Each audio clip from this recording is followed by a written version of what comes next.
శ్వాస దైవంలో కలిసిపోయినాయి. అవి లేకుండా దైవమే మిగిలిపోతుంది.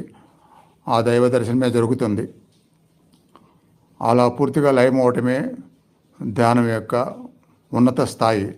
ఎందుకంటే ఇది కూడా భగవద్గీతలో కృష్ణ పరమాత్మే చెప్పాడు. ఎవరైతే నన్ను ధ్యానిస్తూ, నన్ను దర్శిస్తూ, నా రూపం తప్ప మరోది లేకుండా ఎవరైతే లయమవుతారో, మీ లోపల నన్నే దర్శిస్తూ నాలోనే నిమగ్నం అవుతారో, అప్పుడు నన్ను మీరు పొందుతారు.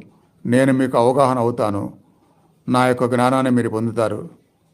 ఇవన్నీ కూడా చెప్పారు. కాబట్టి అలా దర్శనంలో లయమయ్యే ధ్యానమే, అదే మిగిలిపోవటమే ధ్యానం యొక్క ఉన్నత స్థితి. మరి ఏదీ లేకుండా ఆ ప్రయత్నం కోసం ఈ మెలకులనే గుర్తుపెట్టుకొని జ్ఞప్తితో, అప్రమత్తతో, భక్తిభావంతో, ప్రశాంతంతో లయమవ్వండి. ఓ